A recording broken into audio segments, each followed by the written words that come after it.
Welcome to Computer Basics 1, Getting Started, presented by me, Charlie Sawyer, for Wilderness Coast Public Libraries. This is a presentation for people who have never used a computer and need help from the very beginning. So let's get started.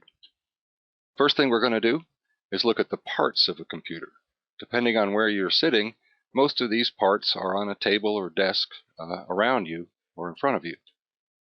Of course, you're looking at a monitor, which is like a TV screen, and it acts pretty much just like a TV screen, except, of course, it can have, in addition to moving pictures and still pictures, it can have text as well that you can type and edit. Using this thing, the keyboard, which is like a typewriter, and you'll see that the keys are laid out just like a typewriter, but they have some extra keys and some extra things that we'll be going over. Then there's the mouse. The mouse is what we call a navigation and selection tool. It allows you to move a little cursor onto different things on the screen, and by pressing a button on the mouse to select them or to make something else happen on the screen. It's called a mouse because it's got a little round body with a long tail connecting it to the computer, although these days sometimes it's wireless, so there's no tail. Somewhere nearby, either next to the computer, on the floor under the table, or under the computer on top of the table, is a box. It could be vertical like this, it could be on its side, but it's the computer itself. And it's what does all the work, and it has circuit boards, and fans, and storage media, and ways for other devices to be hooked up to it, and ways for transportable storage media to be put in and out of it, such as CDs and memory sticks. You may have a printer nearby, or it may be across the room, but it's what prints the words and pictures that you type on paper. You might have some speakers, which are just like stereo speakers for voice, music, and other sounds. And somewhere there's a modem. There's a device. It may not be visible to you there, but there's some way to connect to the outside world or to a network of some kind. These days, mostly it's a connection to the World Wide Web or the Internet. These are all the parts put together. Now, if you can think about the monitor, the speaker, and the printer as three different ways to get information out of the computer, by watching, reading, listening, and printing. There's only two ways to get, immediately anyway, information into the computer, and that's the keyboard and the mouse. But the computer is what does the work. We'll start with the keyboard and the mouse. Let's take a look at the keyboard. The keyboard, thankfully, the main part of it anyway, is laid out pretty much as typewriters have been laid out for well over 100 years now, I suppose, with the QWERTY, Q-W-E-R-T-Y style of keyboard layout, standard typewriter layout. That's the bulk of those keys on that keyboard. But there are a lot of other keys here, and so that's what we're going to talk about right now. Go to the upper left, there's an escape key. That's sort of an emergency, let's get out of here key. It doesn't always work, but most programs are set up so that if you're in the middle of something and you decide you change your mind, that you can often press that key and kind of get out or out of the thing you're doing and back to another screen where you might be able to figure out what to do next better. There's a row of keys called function keys. We're not going to cover them today, but they're numbered F1 through F12. And if you were using, say, a computer at a point of sale in a store, you might assign specific functions to those keys, such as add sales tax or something like that. But it's going to be different for every setup, although they do have functions that are pretty handy. It's just for a later, more advanced course. There'll be some specialized keys near the upper right, such as print screen, scroll lock, pause. We're not going to cover those today either because they're rarely used. Let's get back to this, the main keyboard, the QWERTY keyboard. There's numbers along the top, and above those numbers are individual characters like an @ sign, a number sign, a dollar sign. And just like regular old-fashioned typewriters, pressing the Shift key, and you'll find Shift keys on the lower left and lower right side of the computer or keyboard, those Shift keys enable you to make capital letters out of the regular letters of the alphabet, or if there's two commands on a key, pressing Shift will allow you to type the upper command. For instance, if you wanted to type a $sign, you would press Shift and then press the number 4 at the very top where the $sign is. You've got a tab key, which is very much like an indent key on a typewriter, although it has some more functions. You've got a caps lock key, which works just like the locking of capitals key on a typewriter. On the right side, you've got an enter key, which is actually has functions very similar to the carriage return handle on an old-fashioned typewriter, or the carriage return or return button on an electric typewriter. Upper right, you'll see a backspace key, which allows you to backspace and essentially erase the letters you just typed. But that's, oh yeah, can't forget the space bar. The large bar in the center near the bottom, at the bottom is the space bar, and that's for putting spaces between words or characters. There are at least two other keys that I want to tell you about. You'll look down in the lower left, you'll see a control, CTRL, and an alternate, ALT key, and you'll usually see them repeated on the right side as well. And those have some special functions that we probably won't get to today, but that's about the main difference between that and the standard QWERTY keyboard. You've also got a set of cursor control keys. If you look down, you'll find 4 arrow keys, up, down, left, and right. Those are used for navigating around the screen, as we'll see. And above that are certain other keys which help you move your cursors or icons around the screen. And most computers have a numerical keyboard, a keypad on the right that looks very much like a calculator or adding machine and acts in pretty much the same way depending on, you can simply type numbers in a document or you can do some other things with those keys as well. The mouse is the other main way you have of telling the computer what to do, and we'll cover the mouse. As we stated earlier, the mouse is a navigation and selection tool.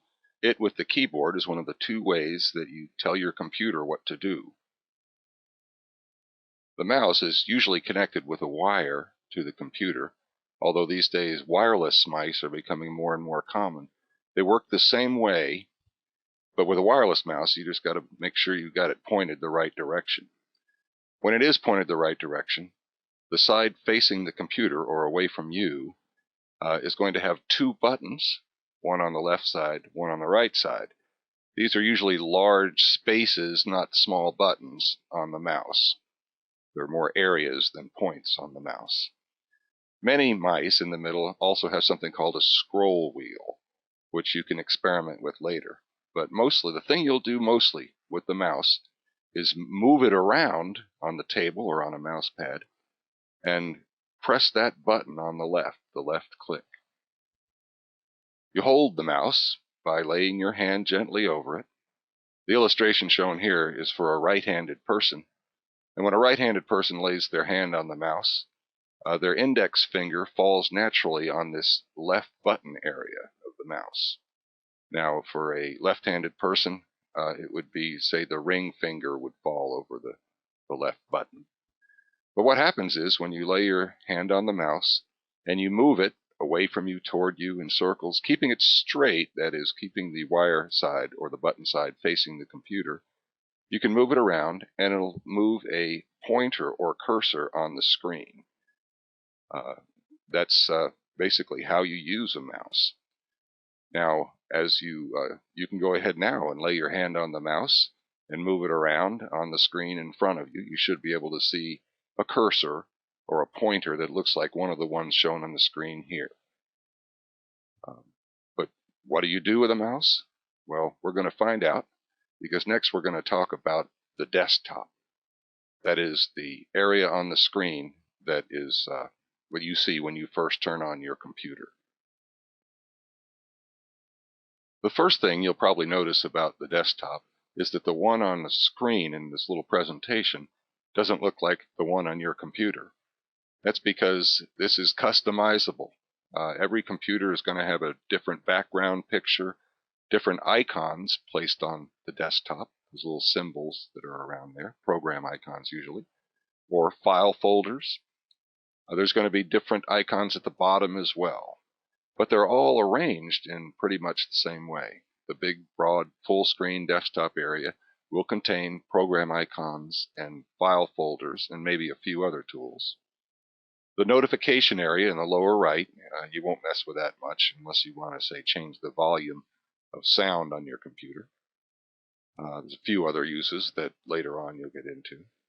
In the middle at the bottom, whatever program you have open at the time will be shown there. Near the left side, the Quick Launch toolbar, that's customizable as well. Every computer is going to look a little different there, and some of them may have very few or no icons in that area. But every Windows computer does have one thing in common on that desktop, and that is the Start button in the lower left. The Start button is, for most people, exactly what it says, where you start. On a Windows Vista computer, that Windows Start button doesn't say Start anymore, unless you roll your cursor over it with the mouse. Then a little sign pops up telling you what it is. But it's the key to getting started with a Windows computer. After you practice using the mouse and learn how to click, you're going to click on that Start button, and it's going to open up a menu. And it looks pretty complicated, and it is, but this is the best place to get started when learning how to use a computer. And as intimidating as it may seem, this is as simple as they usually make it. Once again, if you click this on your computer, it probably will not look exactly like the one shown on this screen, but it will have all the same things in more or less the same area. The Start menu you're looking at right now is a Windows Vista Start menu. And the Windows XP computers also have a slightly different layout, but you'll find most of the same sorts of buttons. Let me just give you a quick verbal tour of this, and then we're going to switch from this PowerPoint presentation I've been showing you to some live action. We'll start at the upper left. There's usually, when you get your computer, a few buttons like Internet Explorer and maybe an email button up in the upper left. There may be some other program icons loaded depending on what software is on your computer. There'll be below that an area that says All Programs. And when you click there, it'll open up a series of files and folders that allow you to navigate to the various programs that are on your computer. Over on the right side, Windows Vista Start menu has some quick links to your files and folders that you'll be building up on your computer as you compose letters or documents and save them, or pictures, or anything else. There's a way to get quick access to things you've been working on recently in the Recent Items section. And there are ways to personalize or change computer settings. Control Panel, Default Programs are the two links for that in Vista. And there's a place for you to get help and support. The lower right are some buttons to turn your computer off or to restart it. And there down in the bottom is one of the things that Windows Vista is got a real plus in, and that is its search capabilities. You can type words into that box and click the little magnifying glass icon there, and you'll be able to find things on your computer that you otherwise might not know where they are. But going back to that All Programs, even on a brand new computer, if you click that, you get a very complex list of programs, and you'll probably not know what many of them are. What's a snipping tool? What's a sync center? It is complicated, and that's why I guess you're in a class here to learn how to do this stuff. But to find things, say if you want, there's usually a calculator that comes with your computer, and you'd have to open the folder called Accessories, and in there are all the accessories, including Calculator and WordPad. We're going to look at WordPad in a minute, and Calculator as well, as part of our mouse practice. What you're looking at right now is the desktop to my computer at home. It's customized to my preferences, And it's, of course, not going to look exactly like the desktop to the computer you're looking at now or to the one you may have at home. What I want to do is give you some practice using the mouse because you can't open programs, you can't do anything until you learn how to use that mouse. So what I recommend is that you get someone to help you to open one of the programs that I'm going to show you how to use that are good mouse practice programs, just to get you used to using it. After you know how to use it, then eventually you'll learn how to open these programs yourself. But if you put your hand on the mouse itself, move it around, you'll see that I'm moving my mouse in just a small circle, keeping it aimed away from me, and I'm moving this arrow that you see on the screen all around. And that's basically how you move the mouse around. And I'm going to show you that, well, let's take a look at this. I'm going to click on the Start menu and open it up. Because what I'm going to do is get to the calculator that comes with Windows so that you can practice with that. And I've put my mouse on the button that says All Program, and I press that left mouse button. I move it up here to this folder called Accessories, and I'm going to press that left mouse button again, and it opens the folder. And there inside is something that says Calculator. When I press on that icon, it opens a calculator. I move my mouse up to it. I can actually press this left mouse button down on this blue area and move it right to the center of the screen. I know it's not very big, but that's what they give you with Windows computers. So if I want to work this calculator, I put my cursor over the number 2, press that left mouse button just once, and the number 2 appears in the window up there. Then I click on the little plus icon, click that 2 again, and then move over here and click on the equal sign. 2 plus 2 equals 4, just like any calculator. Press clear. Let me do that again. I use a bigger number. I'll click 2, 5, and then let's do some multiplication. This little icon right here. Click the multiplication. 25 times 4 equals 100. So if you can get someone to help you open the calculator, then you can do this as well. You can add, subtract, multiply, divide, and do all the things that you can do on a simple calculator that you might buy in the store. I'm going to open another thing too. I'm going to come up here and I'm going to close this program right now, the calculator program. And I do that by rolling over the little X in the upper right hand corner, and you can see the little pop-up sign said close. I'm going to press that left mouse button again just once, and there it is. Let me come back to my Start menu, press Start, and this time I think I'm going to go to Games, which is another great way to practice using a mouse. Roll my mouse up here. You can see as I roll over things it turns in blue, but I'm going to go to this one called Games. Again, you may need someone to give you some help in how to find the games and get them open. Once you get them open, they're great ways to practice using a mouse. I'm going to press my left mouse button, click on Games, and it should, in a minute here, gives me a list of games. Now there is lots of different things in here, but I'm going to pick a game that most people are familiar with. For instance, Solitaire. It's right down here. And there's an even simpler version of Solitaire called Spider Solitaire, which just, I think you'll see in a minute, works more or less the same way, but it's a little different. I clicked on that icon, and what it did was it showed me a little preview of the icon over here and turned this here blue. Why didn't it open?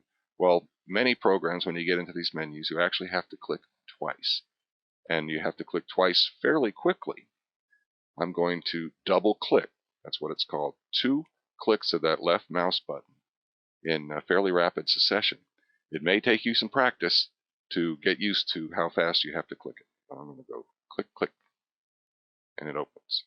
That was pretty quick. Click, click. And you can see what's happening here. It's filling the screen with cards. Now in Spider Solitaire, you can see that they're all the same suit. That's just to make it simpler for us today. But it works pretty much like regular Solitaire, in which you try to arrange things into numerical sequence. Taking a look at what I got here, and I can see a few places where I can make that happen right now. So I'm going to move the mouse on the mouse pad up here and put it on this 3 card, I'm going to press the left mouse button down and hold it, and then move my mouse, and you can see that I have now grabbed this card. I'm still holding, I'm not releasing. I'm going to put it here under the 4. Now I'm going to release, and there it is in place. You can get the idea here. I'm going to move this queen under the king, click it, hold the click down, the left mouse button, and move the mouse over here into position under the king. 6 goes under 7, click under here, and release. There's another 6 that can go under 7, and our 7 can go under this 8. So you can see why this is great practice for learning how to use a mouse, because it is you have to do a lot of clicking and holding. And I won't go any farther with this, but you know, you can. The games are programmed. I'm going to go over here to this stack of cards and click on it, and just like in solitaire, you can draw some fresh cards if you get to a place. But anyway, we're not here to teach you how to play solitaire, but this is a good way to practice using a mouse. Next, we're going to open a program, one that's fairly simple actually, and that will we're going to explain how programs are laid out. Now, I'm going to go back here and click on my Start button again. Click on that thing and open it up. Again, this looks pretty complicated, but you also saw when I clicked on All Programs, it opened up a lot of other windows, so it's even more complicated than it looks at first glance. And I know that, and you know that. It's just going to take time and experience working with it. Let me click outside of this box to close it again and get back in without that even more complicated thing showing. When I click here, you can see that the programs that I use a lot are, I have customized this menu and put them in here to make them give me easy access to them. The one we're going to work with next is called WordPad, because it's a very simple word processor, and most people want to be able to write on their computer. I'm not going to click here just yet. I could, but I want to point something out, not to make your life more complicated, but just let you know that you can even simplify your life further. As you learn these skills, you'll be able to do this. Here's an icon on my desktop. I'm going to click on it once, just to drag it up here where we can see it better. I'm clicking and holding, putting it up here sort of in the middle where we can see it. It's highlighted right now because I clicked on it. But that is, we'll do the same thing. If I click on this, it will open the program called WordPad.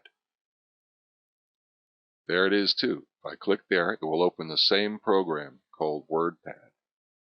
I clicked outside that box to close it.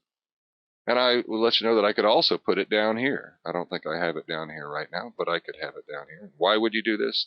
As you learn to work with these programs, you'll see that the things you work with every day, you want to put them somewhere where it's easier to get at than navigating through files and folders to get at it. But for a program icon that's on your desktop, the way to open that program is to double click. Again, that's a click-click motion. I'm going to go right now, click-click, that fast. And it opened a little program. The reason I'm opening this is to show you that the way this program is laid out is very similar to many, many other programs you work with. There's a blue bar at the top. When I click and hold in that blue bar, I can actually move this window around the screen by moving my mouse. Now, chances are you want this to be bigger in order to work with it. But let's talk more about this blue bar, and I'll show you what it can do. First, on the left side, it is the name of the file I'm working on. It's just called document because I haven't named it.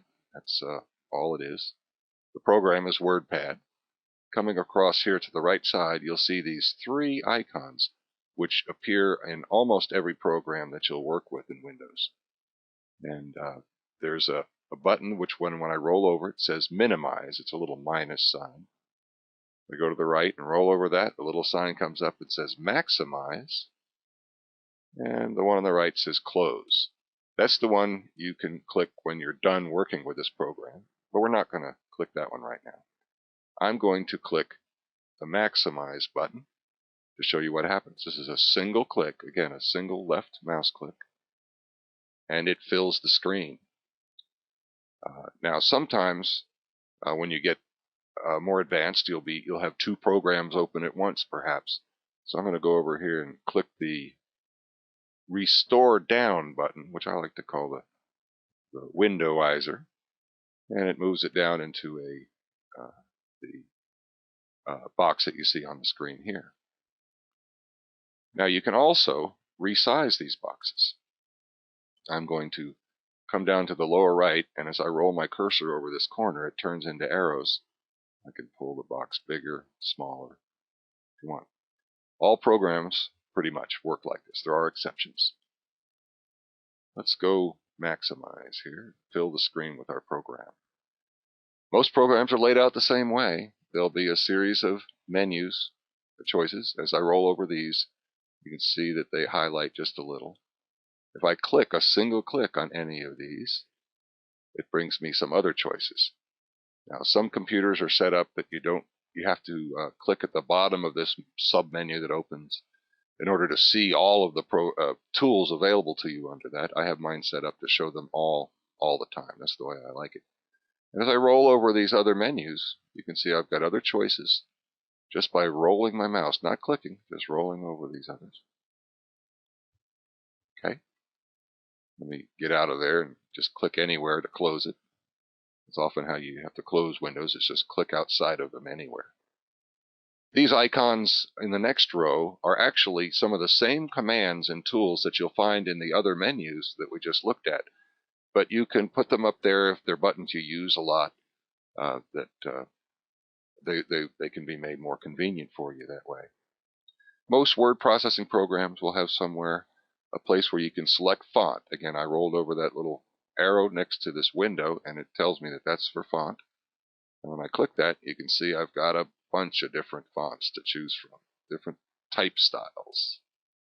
And there are many, many, many, many, many type styles. There's another window here. It says font size. This will say how big the font is. And this next window is one that you won't need to mess with. We're using Western type fonts. Up here, this is a bold button. You'll see that you can make font bold, you can italicize it, you can underline it, and you can left justify it, center it, right justify it. You can add bullets. So now you, again, can customize which of the icons that are in these, which of the tools that are in these many different choices that you can have appear up in this area. We're going to get started typing something. I'm just going to type hello, period. Now, it works just like a regular keyboard, but I'll type hello. When I say a regular keyboard, I mean a regular typewriter keyboard. My name is Charlie, period. And if you're not used to typing, it's going to take you a lot longer than that to find the right keys. But I'm going to hit enter, which is just like that carriage return on an old typewriter. Hit it a couple times, and we'll do again. I'm pressing the shift key and the letter I, and I'm releasing the shift key, N. Press the space bar, order to make capital letters, I must press the shift key while I type the letter and press period. Now, what if I want to make a change there? At this point, I can come over here, move my mouse around. You can see the cursor looks a little different because it wants to show you exactly where you can put it. But I can click right next to that word must, come up and use my backspace key, which is in the upper right-hand corner of that keyboard. Press it 4 times to remove those letters. Now I'm going to put C-A-N. I can press. Now, you can see how you could spend a lot of time just getting used to using this program. And this is not a course in how to use WordPad. It is a course in how to get some basic computer skills. So I'm not going to explain much more about WordPad. except that I'm going to show you a critical skill which you're going to have to acquire once you start working with computers. And that is this idea that you're going to have to save the document. If you create something, you can write something and you can tell your printer to print it, but most people want to save what they do. That is so that they can come back later and open it up again and maybe revise it a little and print it again. Very common thing to want to be able to do. So I'm going to show you how to do that. Because usually one thing you'll learn is that there are 2 or 3 ways to do everything. They've, in order to make your life simpler, they've made your life more complex. But I'm going to come up here and I'm going to click on File, and it opens up a series of menus. What I want to do is save this document. Now there are times you'll use Save, other times you'll use Save As. But the first time you save something, you can click Save, and it opens up a series of folders. Again, this is something you'll have to get used to. I've custom designed my own folders.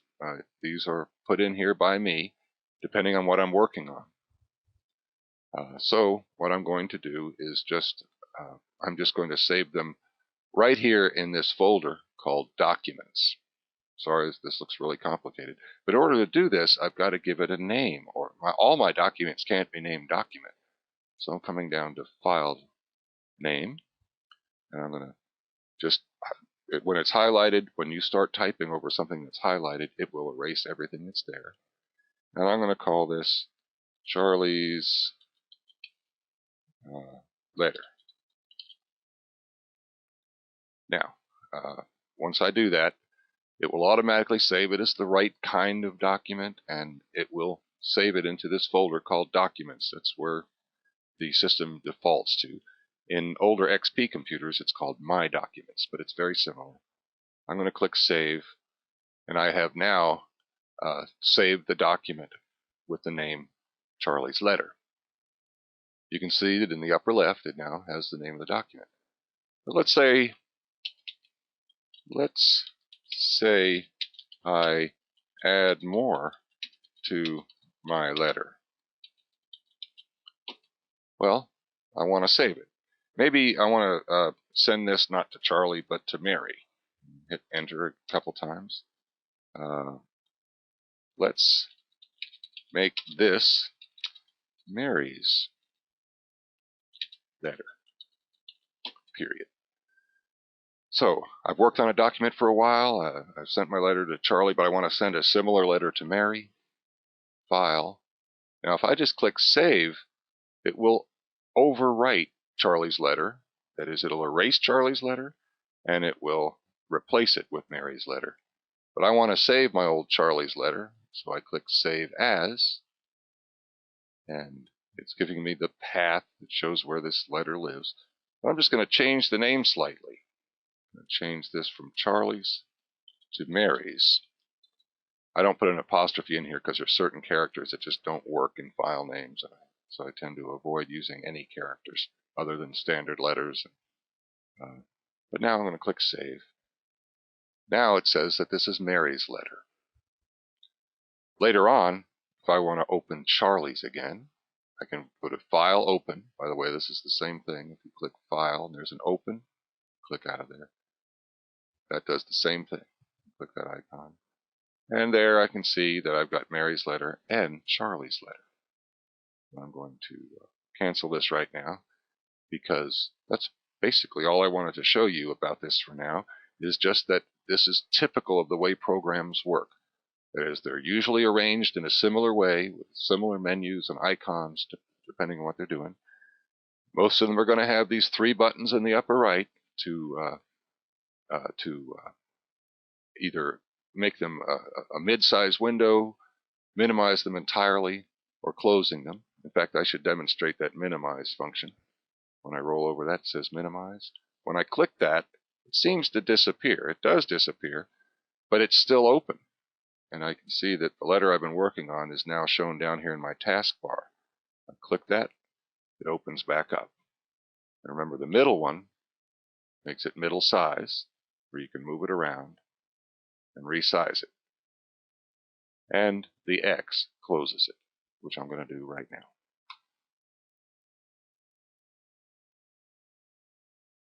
Now, the last thing I'm going to show you today is how to get help when you're working with a computer. That is, how to get access to the help that's built into the computer.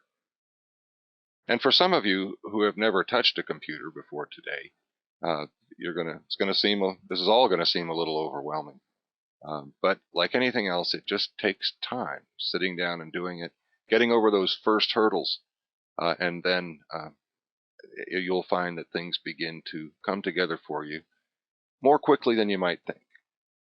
So I'm going to move my mouse over here, go down to my Start menu, click that, and you'll see that one of the choices I have, and again, it may be laid out a little differently, but you're going to find something that says Help or Help and Support. When I roll over that, it highlights it in blue, but when I click on it, just a single click, it gives me some choices. For instance, I can take a course, if you will, in the basics of Windows, which is very basic computer skills.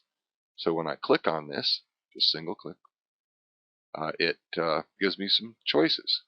I come down here and click on this link, and just a single left click opens this up, and it's going to tell me Introduction to Computers. What are computers? Types of computers.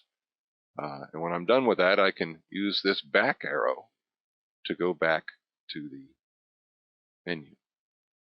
I can also search on particular topics.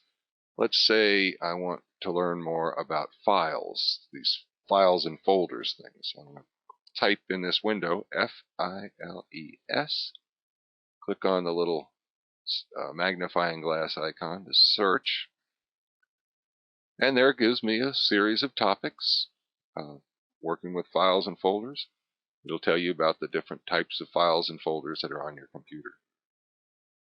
And there's some folders. By the way, I'm moving down this page by rotating the scroll wheel on my mouse, which we haven't talked about yet.